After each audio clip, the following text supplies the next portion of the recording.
Good morning. On Saturday, a protest was held outside Gracie Mansion, where I live with my wife, Rama. Neither of us were home at the time.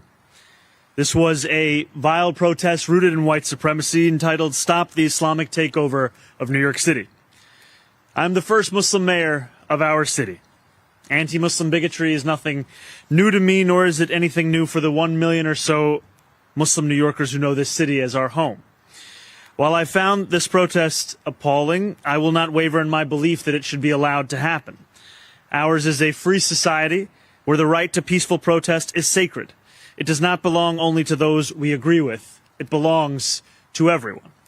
I will defend that right every day that I am mayor, even when those protesting say things that I abhor. Let me also be clear about something else. New York City will never tolerate violence, whether from protests or counter-protests.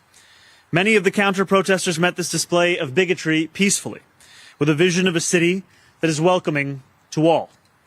But a few did not. Two men, Amir Balat and Ibrahim Kayumi, traveled from Pennsylvania and attempted to bring violence to New York City. They are suspected of coming here to commit an act of terrorism. There is video of these two individuals throwing two devices towards the protest. The police department has determined that these were improvised explosive devices made to injure, maim, or worse. Thanks to the swift and decisive actions of NYPD officers at the scene, both men were immediately taken into custody, and the devices they brought taken off of our streets. I want to commend the officers who were on site. They faced a chaotic situation that very quickly could have become far more dangerous. NYPD Chief Aaron Edwards and Sergeant Luis Navarro ran towards the danger so that others could run to safety. They are here with us now, and I want to thank them today publicly as I did yesterday privately, and to thank the dozens of other officers who responded without hesitation. That is courage, that is selflessness, and I'm deeply grateful to both of them and to every member of the NYPD who works every single day to keep New Yorkers safe. As the NYPD continued their investigation yesterday, they found a third suspicious device in a vehicle on East End between 81st and 82nd Street. Out of an abundance of caution, they conducted a number of limited evacuations of nearby buildings before removing the device from the area. Once the device was removed, those evacuated were allowed to return to their homes. I am grateful for their continued work to keep New Yorkers safe.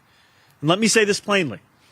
Anyone who comes to New York City to bring violence to our streets will be held accountable in accordance with the law. As this case continues to develop, I will remain in close contact and communication with our police commissioner. I want to say thank you once again to everyone who acted on Saturday to protect their fellow New Yorkers and to uphold the values of this city. Now I would like to invite Police Commissioner Tisch to say a few words. Thank you, Mayor. Good morning, everyone. First, I will tell you that we are not at liberty to discuss many aspects of the ongoing investigation at this time due to the pending prosecution.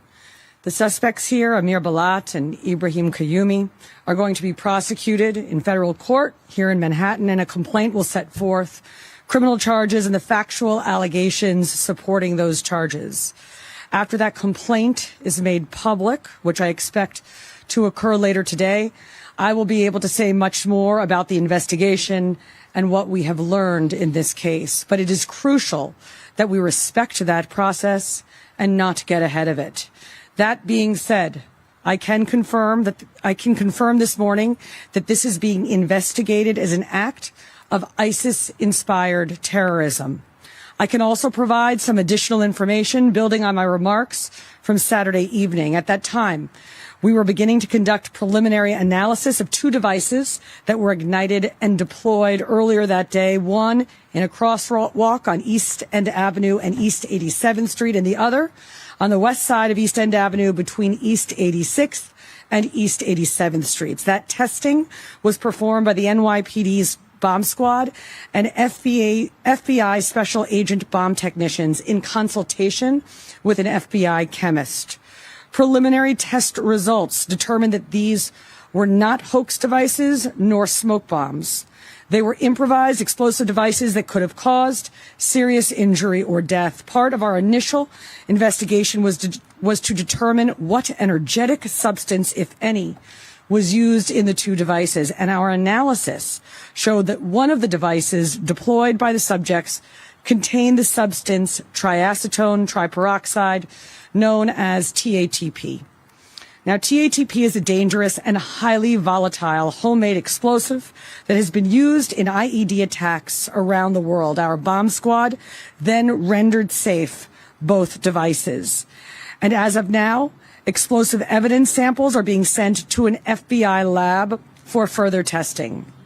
Our investigation also led our detectives to a vehicle that was tied to the suspects. And yesterday afternoon, patrol officers found that car, a black 2010 Honda with New Jersey plates on East End Avenue between East 81st Street and East 82nd Street. Using a robot, the NYPD's bomb squad was able to find another possible suspicious device and materials inside the car consistent with the first two explosive devices, and the area was immediately frozen and cleared.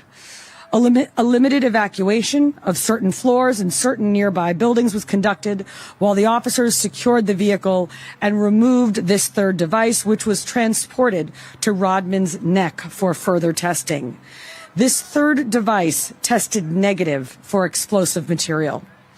Once the scene was secure and deemed safe, residents were allowed to return to their homes.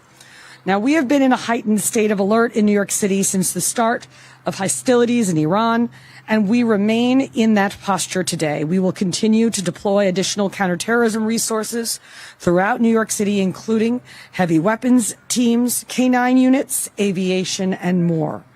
The NYPD is vigilant and determined in our unceasing efforts to ensure the safety of this city and the security of its 8.5 million residents. We also cannot lose sight of how serious this situation was. The last time that an IED targeting people was deployed in New York City was in 2017 when Akayed Ullah detonated a device strapped to his torso in the pedestrian underpass connecting the Port Authority bus terminal and the Times Square subway station. No one other than the attacker was injured in that incident, and once again, we were fortunate that the devices used this weekend did not cause the kind of harm that they were certainly capable of causing.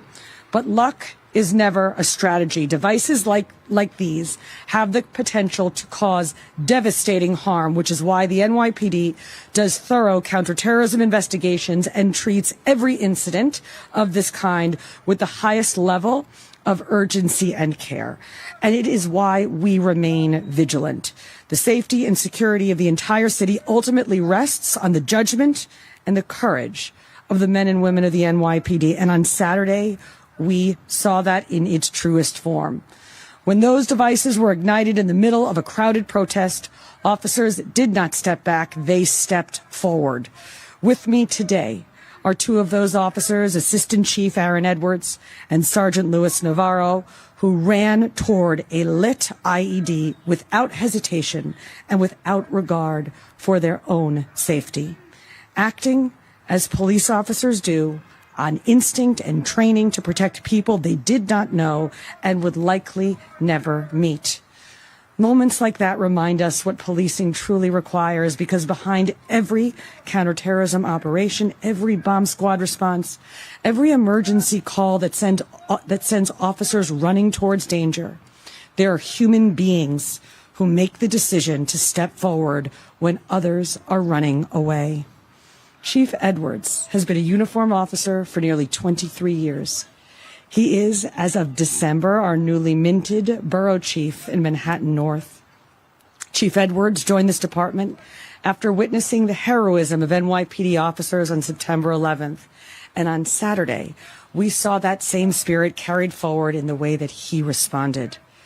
Sergeant Navarro has spent the past 11 years serving the city he grew up between Puerto Rico and New York, eventually settling in Washington Heights and the Bronx, and joined the NYPD after a close friend encouraged him to take the exam. On Saturday, he and Chief Edwards responded with the calm judgment and professionalism that situations like this demand.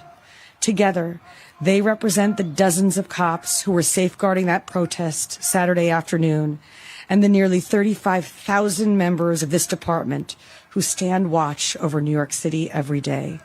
Our entire city owes all of them a debt of gratitude, and although I've said it to them many times already, I will never tire of it. Thank you for your service. We'll now take some questions. All right, thank you, everyone. We have time for a few questions. We'll start with Jake, AP, right here. Right here. Sorry, we have a microphone, too?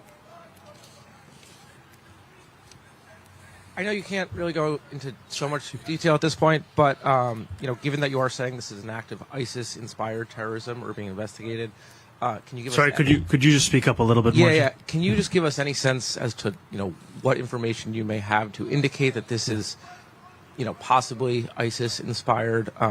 Also, the commissioner mentioned the heightened state of alert related to the war in Iran. Any indication at this point that there's a connection? And then just also, do you know why they wanted to come to New York in this protest in particular? So I'll pass this over to our commissioner to answer some of the specifics. So, Jake, at this time, we do not have any information that connects this investigation to what's going on overseas in Iran. As to the other questions that you posed, I don't want to say anything that could introduce prejudice into the prosecution or do anything that will make the prosecutors' jobs more difficult. What I can say is that the complaint, I expect, will be unsealed later this afternoon. And once that happens, I will be at greater liberty to discuss and answer the questions that you pose. Thank you. We'll go to Andrew Siff now. Mayor, you said you were not home at the time of this incident. Can you tell us where you were, how you learned about this incident, and what went into your thought process about why you didn't speak about this publicly, either on Saturday when the commissioner did or on Sunday? So we had known that this was a protest that was scheduled for over a week. And I had known that there were precautions being taken, and I'm incredibly appreciative of the work that the NYPD both did in advance, as well as the work that we've spoken about having happened on the day and since then. My wife and I were at the New York City Sign Museum in Brooklyn at the time. We continued to be kept up to date as to what was going on both in the midst of the protest, in the aftermath of the protest. And we also wanted to ensure that we were able to address New Yorkers directly and clearly with all of the facts as we had them, especially given how fast-moving this has been. Wanted to ensure that we had all of that together. Thank you. We'll go to Catherine, CNN. Hi, good morning. Wondering if prior to the protest there was any credible threats online from these individuals, anything that you could see from their social media presence, anything like that leading up to it, that you'd know that they'd be traveling from Pennsylvania to attend this? Again, preliminary investigation, and you're going to learn a lot more as the complaint is unsealed, but nothing at this time that would have suggested that. Thank you. We have time for one more question. Emma, go ahead right here in the front.